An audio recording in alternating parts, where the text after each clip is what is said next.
Thank you.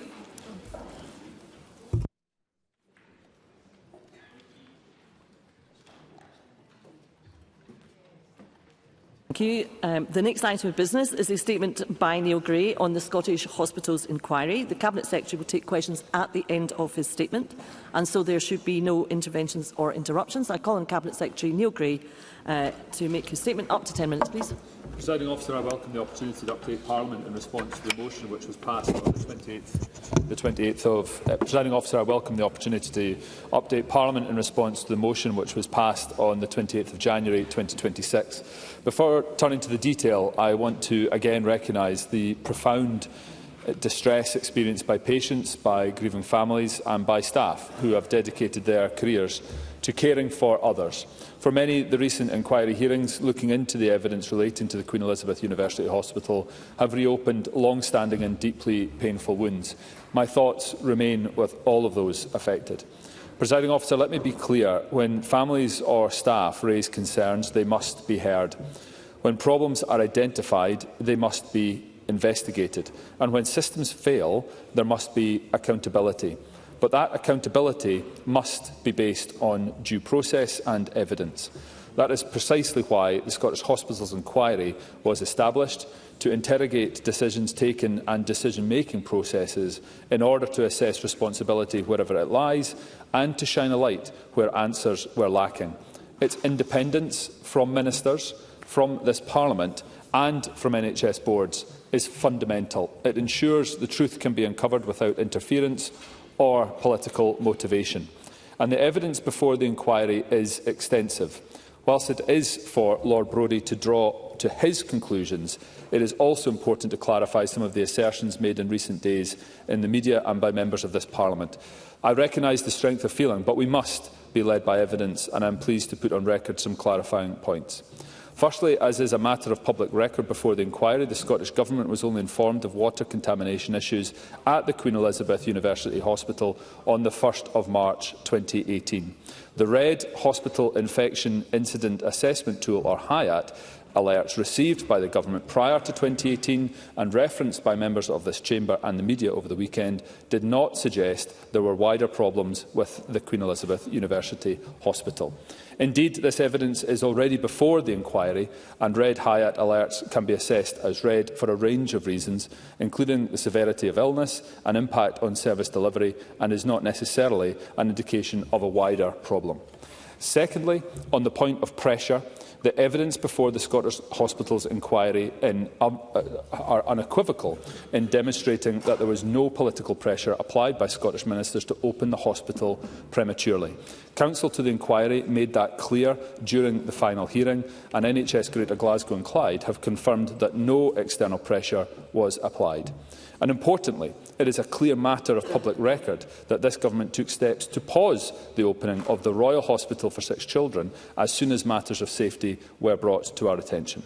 Presiding Officer, turning to the motion passed last week. The motion suggests the inquiry should examine political decision-making, but under the Inquiries Act, it is for the Chair, not ministers and not MSPs, to determine what evidence is relevant. Any attempt by government to direct an inquiry would compromise the independent scrutiny families fought to secure, enshrined in legislation. If there was any attempt to do so, we would rightly be held to account by this Parliament. That is why we could not support the motion as it was drafted. Nevertheless, the Government respects the will of Parliament, and I will therefore set out the measures being taken to respond to last week's motion. On the important element of transparency, the Government has already provided extensive material on ministerial decision-making, submissions, minutes, cabinet papers, correspondence, and ministers and officials have given evidence under oath. If the inquiry seeks further documentation, it will be provided. That commitment is unequivocal. The motion also calls for the immediate disclosure and preservation of communications. I want to place on record the comprehensive steps already taken. Under Section 35 of the Inquiries Act, all relevant parties must not destroy, alter or conceal documents. That duty applies from the start of an inquiry, not only when a written notice is issued. Since 2021, throughout the inquiry, the Scottish Government responded to a wide range of statutory information requests. Officials working with the Scottish Government's Knowledge and Information Management Division conducted deep searches across corporate and non-corporate systems, identifying around 1 million documents, all preserved in their original locations. Every single formal submission to the inquiry has included an explicit confirmation that we have complied with our overarching obligations under the law. Presiding Officer, I can therefore say with confidence that all relevant material has been preserved and provided to Lord Brodie. As the First Minister has stated, and I have also confirmed, if Lord Brodie requires any further material, we will of course make this available to inquiry. The Government's duty of cooperation is absolute and ongoing. The Scottish Government has also fully complied with requests from Police Scotland to have information shared as part of their independent and ongoing investigations into deaths at the QE-UH campus.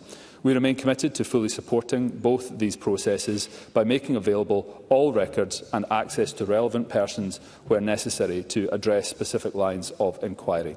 My officials are now examining how the documents referred to by the motion voted on by Parliament can be released safely and lawfully, and I will update Parliament in due course. However, let me also be clear in stating this Government will not risk the integrity of the independent inquiry or seek to interfere in the work of it or the Crown Office to purely satisfy the political appetite of some members of this chamber.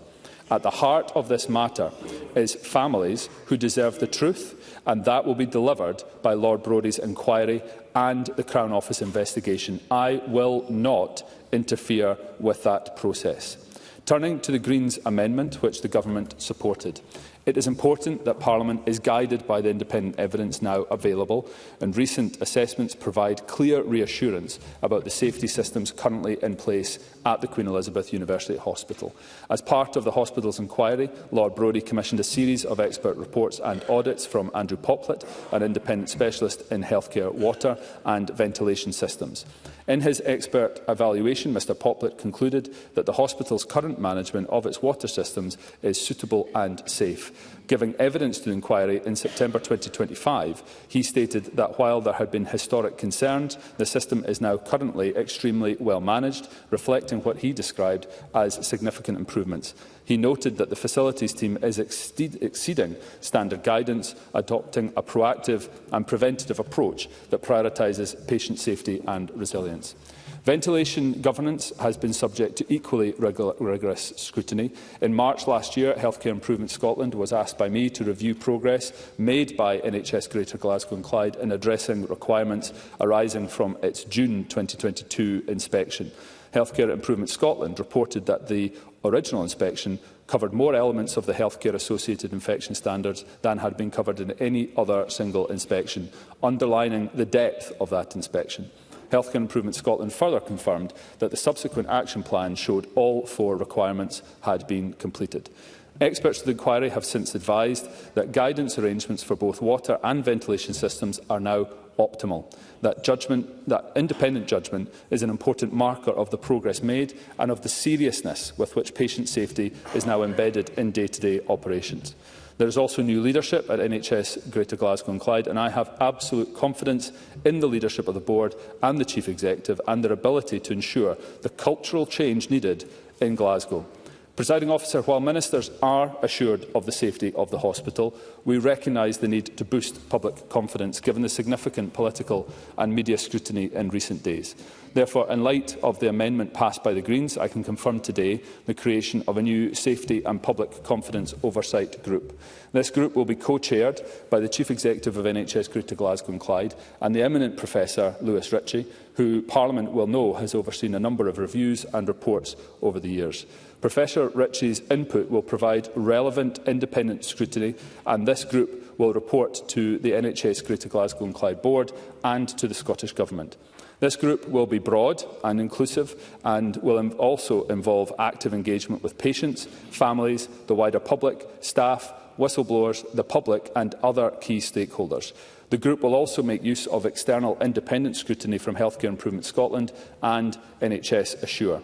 The group will cover environment and facilities, compliance and assurance, leadership and organisational development, public and political confidence and engagement, implementation of the issues, findings and future recommendations of the Scottish Hospitals inquiry. Importantly, this will not interfere with the work of Lord Brodie's inquiry, who must be given the space and time to review all evidence free from political influence.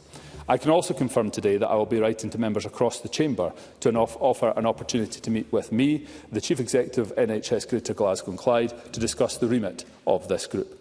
Presiding Officer, this work, of course, sits alongside Scotland's wider, long-standing national approach to improvement. The Scottish Patient Safety Programme, launched in 2008 as the first national initiative of its kind, which continues to deliver safer care and better outcomes. Ensuring patient safety also requires creating an environment where staff can speak up without fear. Let me state this as clearly as possible. When staff raise concerns, often in very demanding and distressing circumstances, they must be protected and their concerns must be taken seriously. I fully support that principle and I have made it clear on the record repeatedly. Effective whistleblowing systems are essential to ensure that any concerns raised are followed by proper action. Last week, I met with the Patient Safety Commissioner and tomorrow I will meet with the National Whistleblowing Officer. These meetings are to discuss the issues that matter and to make my support for both roles absolutely clear. Presiding Officer, the inquiry is now in its final stages and it is vital we give Lord Brodie the time and space he requires to write his final report. Families and patients who have waited so long deserve a report that is thorough, fair and grounded entirely in evidence. When that report is published, the Scottish Government will respond with seriousness and transparency. The public rightly expects taking whatever action is necessary to restore confidence, strengthen safety systems and ensure lessons lead to real and lasting improvements. I know the intense interest in this matter and so I will be happy to take questions members have. Presiding Officer. Thank you. The Cabinet Secretary will now take questions on the issues raised in his statement. I intend to allow around 20 minutes for questions, after which we'll move on to the next item of business. And I'd be grateful if members who wish to put a question were to press their request to speak buttons now. And I call Sandesh Gulhani. A declaration of interest of practising NHS GP. This is about the deaths of cancer victims as young as 10, whose families were lied to, gaslit and made to wait over a decade for the truth to be forced out in the most sleek way possible. The people of Scotland rightly feel disgusted by the callous nature of this cover-up. The very board that threatened and silenced whistleblowers is now being put in charge of the so-called oversight group. The Cabinet Secretary is basically asking an arsonist to investigate why the house burnt down. This is exactly how to intimidate and silence whistleblowers from coming forwards. 14 red and amber alerts were issued about serious infection outbreaks at the Queen Elizabeth between 2015 and 2018. And former SNP Health Secretary Alex Neil said he was informed about alerts when he was in office between 2012 and 2014. And yet Neil Gray has just told us the government didn't know about this and about the infections until 2018. Alex Neil was right, wasn't he, when he said ministers were told they went on to do nothing. At best, it is negligence. At worst, it's a criminal conspiracy. Either one caused death and avoidable suffering. And NHS infection expert Annette Rankin said that SNP health secretaries have been uninterested in these infection outbreak alerts. So why did successive SNP cabinet secretaries ignore these alerts? Every day brings new horrific revelations that ministers cannot run away from.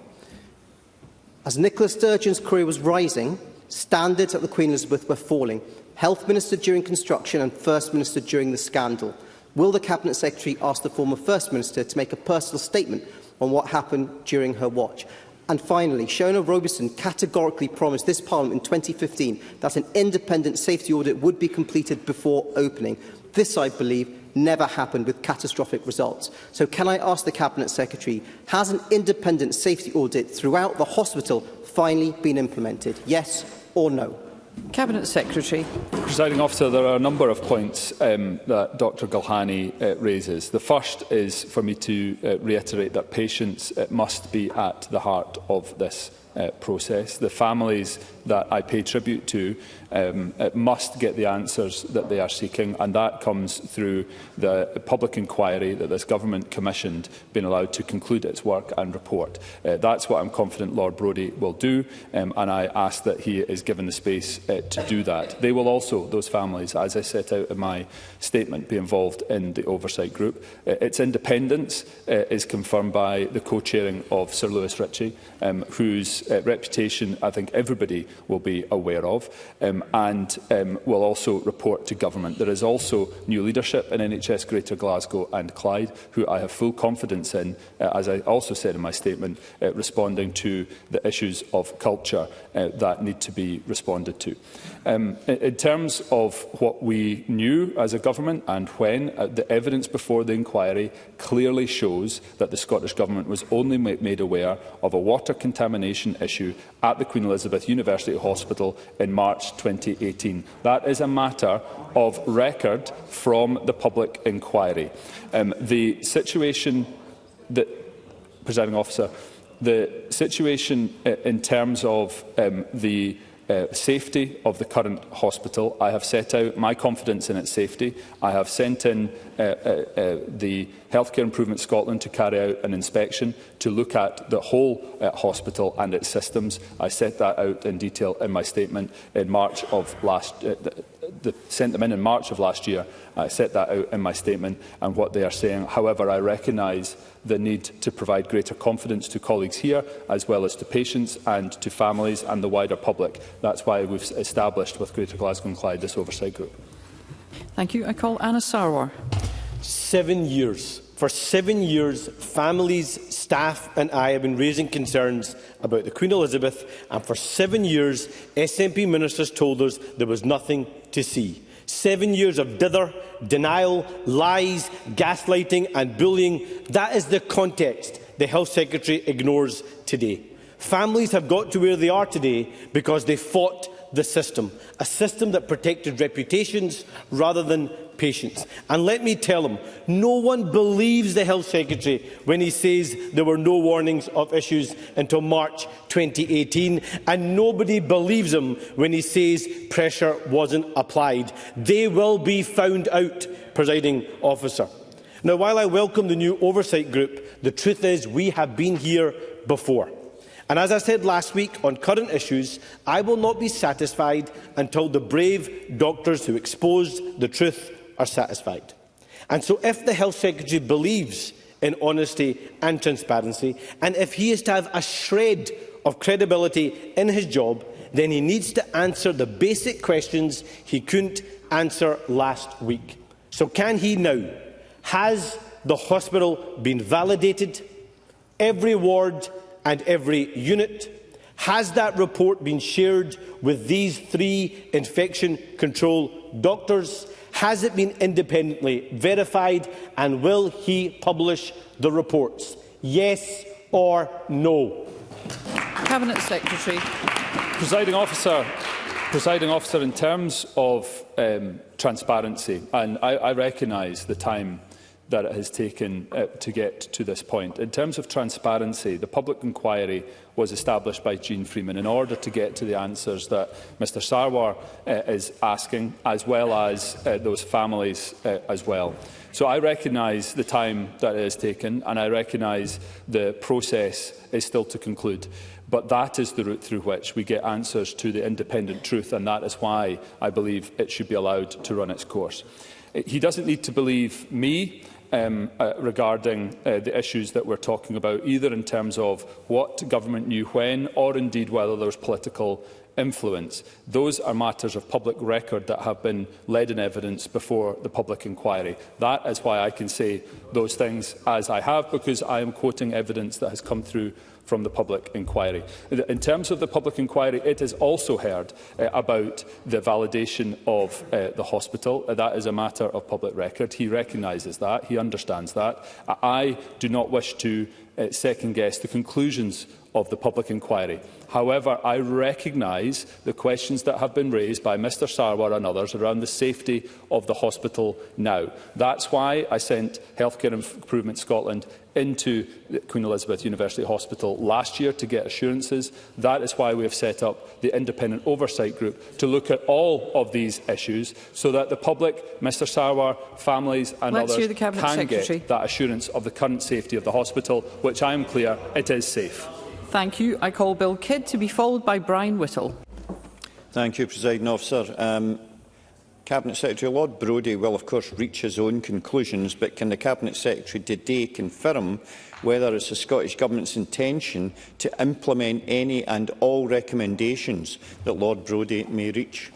Cabinet Secretary. Absolutely. I have already committed to fully consider all parts of Lord Brodie's final report, and in particular those recommendations that are made whenever Lord Brodie makes them.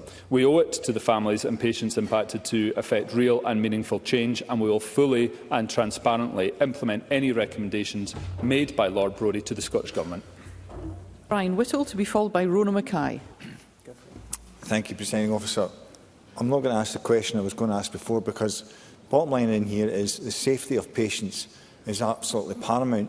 And I am really concerned, Cabinet Secretary, that you cannot tell us categorically that that hospital is safe and an audit has been done to ensure that safety for the patients and staff that are walking through the doors of that hospital. Has an audit been done, and is that hospital safe? Cabinet Secretary. Presiding Officer, I can say categorically that the hospital is safe. I have set out that there is a matter of public record as to the evidence that has been led by the public inquiry. I am not going to second-guess the conclusions of the public inquiry. However, that is why we are establishing, alongside NHS Greater Glasgow and Clyde, and an independent co-chair in Sir Lewis Ritchie, in order to provide that independent oversight and assurance as to the hospital's safety, which I can confirm I am confident is absolutely safe. Let's hear one another. Rona Mackay to be followed by Carol Mockin. Thank you, Presiding Officer. As the Cabinet Secretary said, there are patients and families at the heart of the issues at the Queen Elizabeth Hospital who deserve the truth and answers to the questions they have. And it's right that the Scottish Government set up an independent inquiry, and it's important that Lord Brodie be given his space and time as an independent chair to reach his conclusions. With that in mind, can the Cabinet Secretary set out how legislation, including the Inquiries Act 2005, protects this important right of Lord Brodie to investigate free from any political interference? Cabinet Secretary. Presiding Officer, the Inquiries Act 2005, passed by the UK Parliament, was further strengthened by the passing by this Parliament of the Inquiry Scotland rules in 2007. These pieces of legislation put in place a range of powers available to any established public inquiry in Scotland. These wide-ranging powers, including powers to compel witnesses and the production of all relevant information, are extensive and enshrine the independence of the public inquiry. This ensures that an inquiry is protected from any undue influence. It is right that we allow Lord Brodie the space and time to deliberate fully on all the evidence before the inquiry, and we look forward to responding to those findings in due course. Carol Mockin to be followed by Stuart McMillan. Thank you, Presiding Officer. I find myself having to ask the same question as other members again. Families deserve to know, have every ward and every area been audited and validated as safe to be used today? The families deserve to know this. Cabinet Secretary. Presiding Officer, as I have said, it is a matter of public record what has been disclosed before the inquiry. I am not going to second-guess the conclusions of the inquiry. Improvements to the ventilation systems have been made where practicable. The inquiry's experts have given evidence that governance of both water and ventilation systems are now optimal. Robust air testing, reporting mechanisms, cleaning regimes and management of infection are in place. But I recognise, in spite of my assurances that the hospital is safe, of which I am clear, that is why I am seeking to give additional assurance to Parliament, Mr Sarwar, to all colleagues, as to the current safety of the hospital. That's why we are setting up this co-chaired independent oversight group to provide that assurance to the public. Stuart McMillan to be followed by Gillian Mackay. Thank you, Presiding Officer. On the issue of safety, which is of paramount importance to everyone who uses the facilities. It's vital that the public know that the sites that they are attending for their appointments and treatments are safe. So can the Cabinet Secretary set out how ministers are assured of the current safety measures in place at the QU? Cabinet Secretary. Presiding Officer, the inquiry's expert Andrew Poplett reported in 2025 that water system management is now extremely well managed, with significant improvements made. The NHS Greater Glasgow and Clyde continues to monitor safety rigorously and must ensure the hospital remains safe while the inquiry is ongoing. No information through our robust governance arrangements has indicated that the hospital is unsafe. In advance of publication of the inquiry's findings, NHS Greater Glasgow and Clyde has been working with the Scottish Government and plans to take additional immediate steps to ensure there is public and political confidence in the safety of facilities and the environment in which services are delivered within the Queen Elizabeth and Royal Hospital for Children. Beyond this, I have also announced today the creation of the Safety and Public Confidence Oversight Group, which will actively engage with all parties and be co-chaired by Professor Sir Lewis Ritchie, who I am confident will provide robust and independent scrutiny of the group's work. Gillian Mackay, to be followed by Alex Cole-Hamilton. Thanks, Presiding Officer. I thank the Cabinet Secretary for advance sight of his statement. The creation of the Safety and Public Confidence Oversight Group is a welcome development, but can the Cabinet Secretary provide more detail about the membership of the group? He mentioned there will be active engagement with patients, families, the wider public, staff and whistleblowers, but can he confirm whether there will be patient and staff representatives on the group? Cabinet Secretary. Presiding Officer, that involvement, as I set out in my statement, is an area that I think would be welcome. I'm happy to set out in writing, as I plan to write to all opposition spokespeople, with details of this and how they can interact with both myself and the Chief Executive of NHS Greater Glasgow and Clyde as to the workings of the group. But I am clear that this is a route to provide greater confidence for the public, for members of this Parliament and others as to the current safety of the Queen Elizabeth, of which I am confident, but recognise there needs to be greater assurance provided. Alex Cole-Hamilton, to be followed by Fulton McGregor. Thank you, Presiding Officer. Presiding Officer, we've now heard Anas Sarwar, Brian Whittle, Carol Mochan all ask the same question about the validation of the safety of the wards in the hospital water supply. It's a yes or no answer, yet we've all heard the same circuitous, rambling answer from the Cabinet Secretary, leaning into the outcome of a public inquiry which may not report for months. So can I ask the question a different way? He told Parliament that he instructed Health Improvement Scotland to validate these wards last year. What did they tell him? Cabinet Secretary. As I set out in my statement, Healthcare Improvement Scotland responded that there has been significant progress made in terms of the... yes, they are safe. They are safe. Let's not be shouting at one another. Clearly, they set out that there is significant progress being made in terms of the management of the water and ventilation systems that should give confidence to others as to the current safety of the hospital. I wished that assurance in March of last year, which is why I sent Healthcare Improvement Scotland in to carry out that work. I recognise that there is now additional assurance required ahead of the conclusion of the public inquiry. That's why this independent oversight group has been established. Fulton McGregor, to be followed by Stephen Kerr. Thank you, Presiding Officer. Whistleblowers have played an important role in ensuring issues have come to light at the Queen Elizabeth. What can the Cabinet Secretary say about the importance of whistleblowers and how is he working to ensure that they are protected and supported going forward? Cabinet Secretary.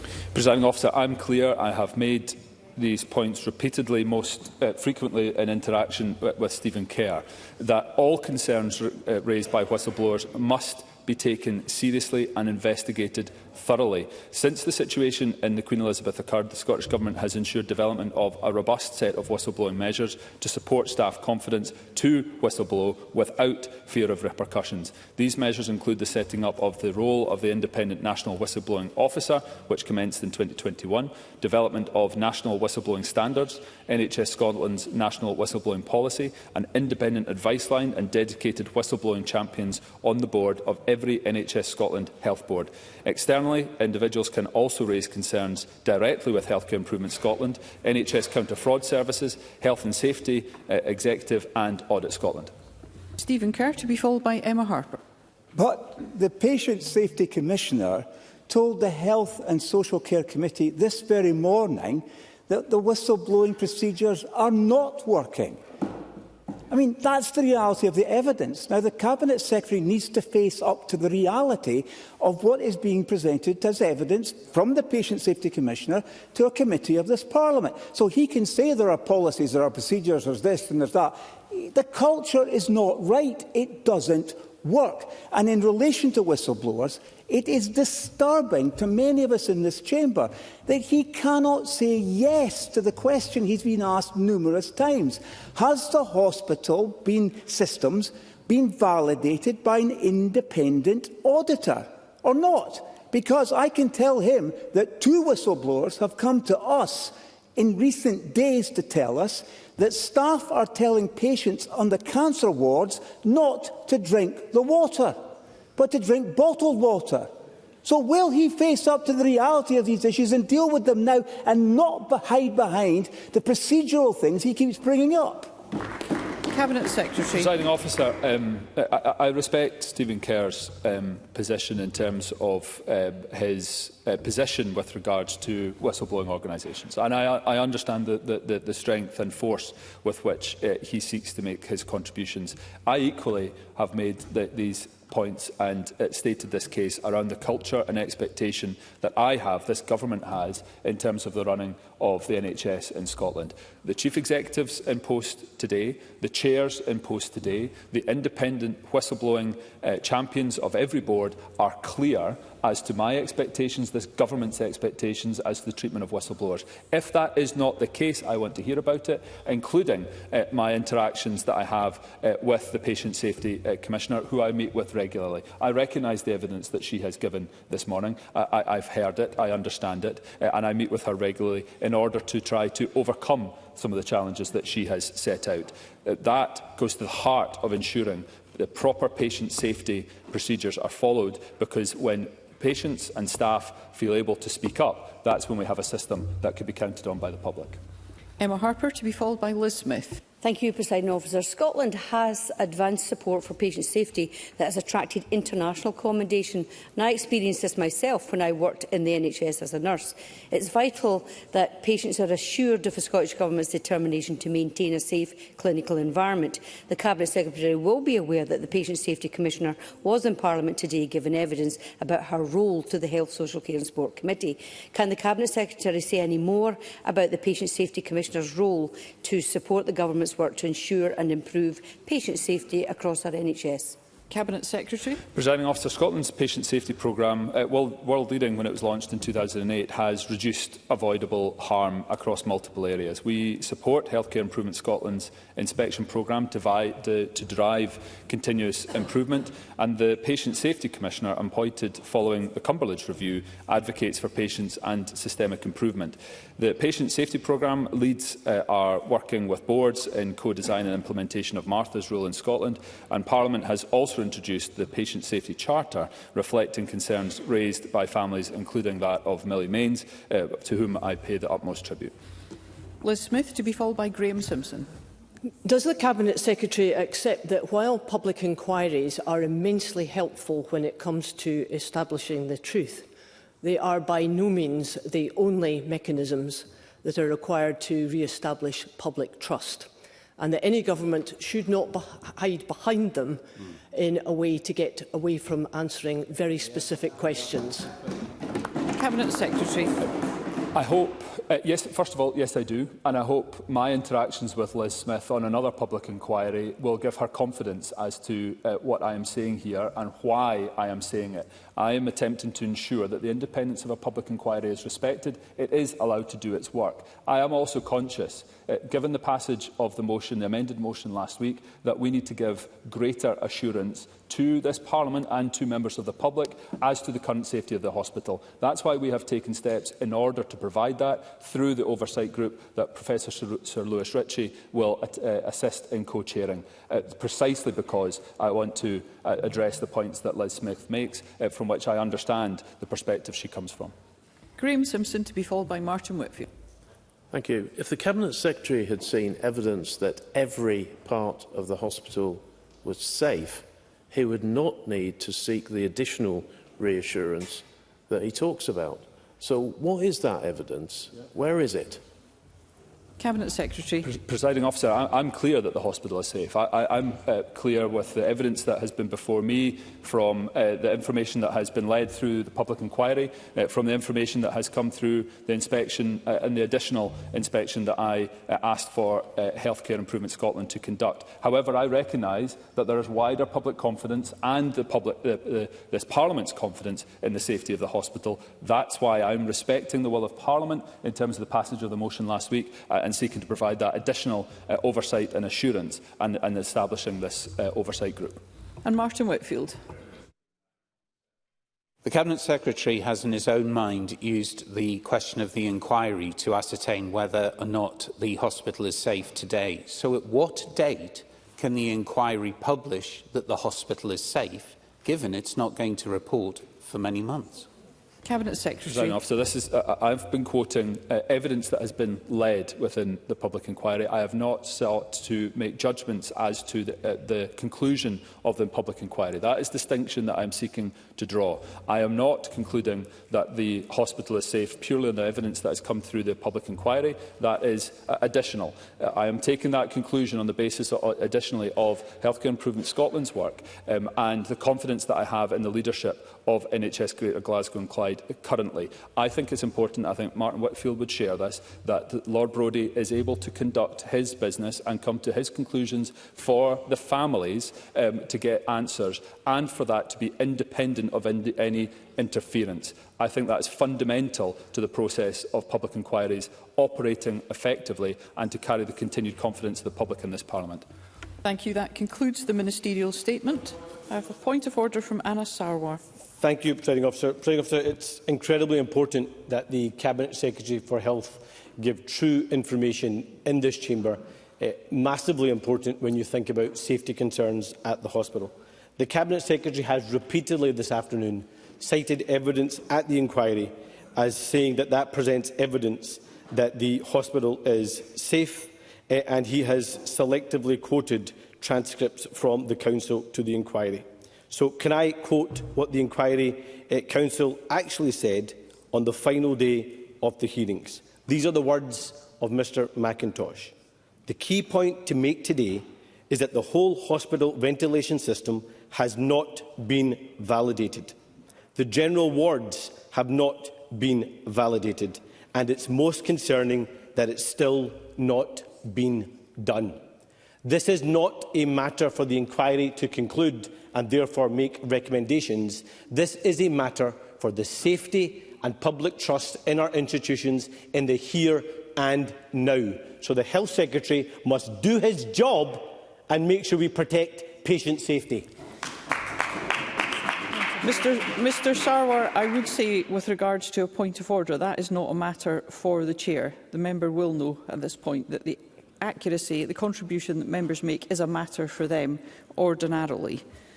We will move on to the next item of business, which is a debate on motion 20645 in the name of Jenny Gilruth, on a motion on legislative consent on the Children's Wellbeing and Schools Bill, UK legislation. I'd be grateful if members who wish to speak were to press their request to speak buttons. And I call on the Cabinet Secretary to speak to and move the motion. Presiding Officer, today's debate focuses on proposed changes to UK legislation.